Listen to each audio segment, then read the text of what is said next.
to all my dear friends, respected sir and ma'am. जैसा कि कल topic international understanding in globalization पर topic था, उसके इंट्रो पर डिस्कशन किया गया।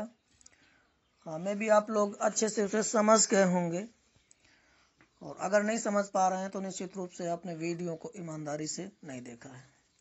अच्छे से देखिए, क्योंकि points of view, exam points of view से ये लॉन्ग क्वेश्चन बनते हैं अक्सर।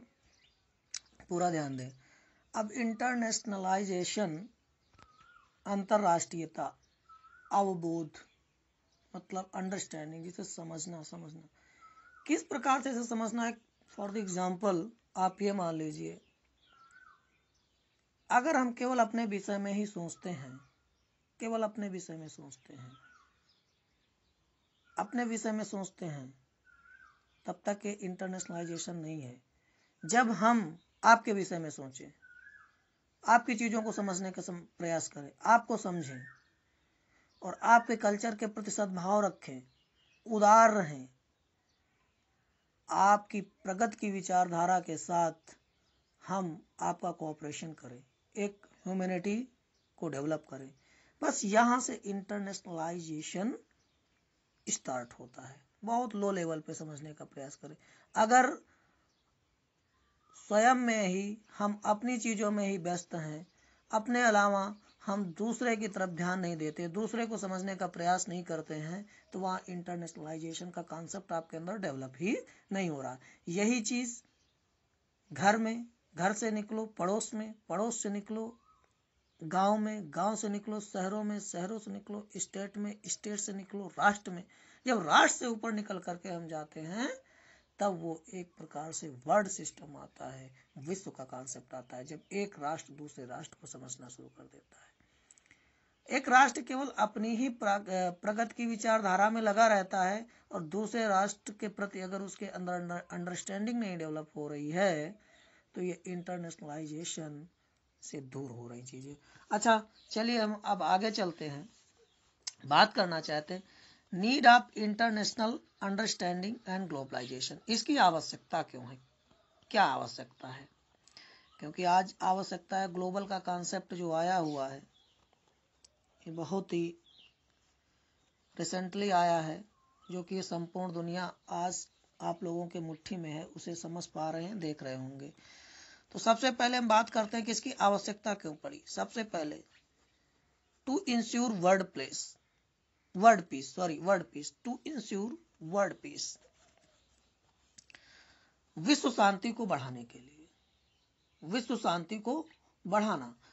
जब हम डायलॉग करेंगे, एक दूसरे के साथ में मिल करके बैठेंगे और समझने प्रयास करेंगे, तो निश्चित रूप से हम एक दूसरे से शांति समझौता कर सकते हैं। बहुत सारी ऐसी समस्याएं हैं जो आपस में बैठ करके शांति से निपटाया जा सकता है। तो जब हम समझेंगे एक दूसरे को, एक राष्ट्र दूसरे राष्ट्र को समझेगा, तो वहां पर इंटरनेशनलाइजेशन डेवलप करने के लिए जो आवश्यकता है, उससे हमारी विश्व शांति डेवलप होगी, विश्व शांति को हम बढ़ा सकते हैं। दूसरी बात, टू प्रिवेंट वर्ल्ड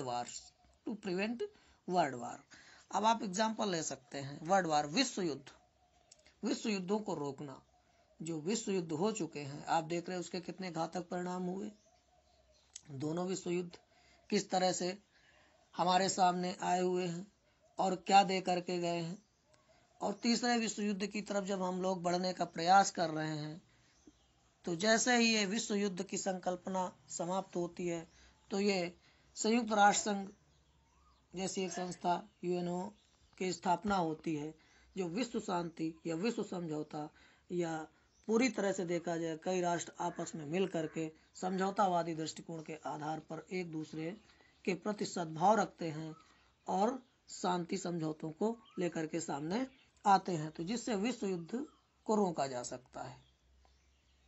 अगला point, to promote human welfare, मानवीय जनजाति के कल्याण के लिए बढ़ाना, मतलब मानवीय कल्याण को, ह्यूमन बीइंग को प्रमोट करना, या कल्याण की विचारधाराओं को बढ़ाने का काम किया जाता है इंटरनेशनलाइजेशन से, अंडरस्टैंडिंग से, अंतरराष्ट्रीय अवबोध के माध्यम से। To promote mutual understanding and interdependence to promote. Internationalization understanding से एंड ग्लोबलाइजेशन से क्या होता है, म्यूचुअल अंडरस्टैंडिंग बढ़ती है, आपसी समझ बढ़ती है, इसलिए इसकी आवश्यकता है। आपस में एक दूसरे को समझते हैं, आगे बढ़ते हैं। जब आगे बढ़ते हैं तब उन चीज़ों को हम देखने का प्रयास करते हैं। एंड इंटरडिपेंडेंस, और एक राष्ट्र दूसरे राष्ट्र के ऊपर निर्भर होता है, अपनी आवश्यकताओं को दूसरे राष्ट्र से हम पूरा करते हैं और दूसरे राष्ट्र हमसे अपनी आवश्यकताओं को पूरा करते हैं। ये इंटरडिपेंडेंस, एक दूसरे के ऊपर निर्भरता, ये इसकी आवश्यकता है। इसलिए भी इंटरनेशनलाइजेशन अंडरस्टैंडिंग एंड ग्लोबलाइजेशन का नीड्स है। आगे टू मेंटेन वंस सिवर्जिनिटी मतलब अपनी संप्रभुता को बनाए रखना। कोई भी राष्ट्र अपनी संप्रभुता को बनाए रखना, स्वतंत्र अस्तित्व में जीना, उसकी स्वतंत्रता बाधित न हो सके, इसके लिए भी इंटरनेशनलाइजेशन अंडरस्टैंडिंग एंड ग्लोबलाइजेशन की आवश्यकता है। जिसके आधार पर हम ये कह सकते हैं कि इन 4-5 बिंदुओं को हम अगर गौर फरमाएं तो निश्चित रूप से इंटरनेशनलाइजेशन ग्लोबलाइजेशन बहुत ईमानदारी से इसकी आवश्यकता है। और ये सब संभव कैसे है, थ्रू एजुकेशन, शिक्षा के माध्यम से। जब कक्षाओं को इंटरनेशनलाइजेशन के कॉन्सेप्ट से डेवलप किया जाएगा तब वो इन चीज़ों को समझ पाएंगे और यही कल्चर, यही संस्कार उनके अंदर जाएंगे जो आगे चल करके कहीं न कहीं इस पक्ष में वो समर्थन करेंगी चीज़ें। आगे बात करते हैं प्रिंसिपल ऑफ इंटरनेशनलाइजेशन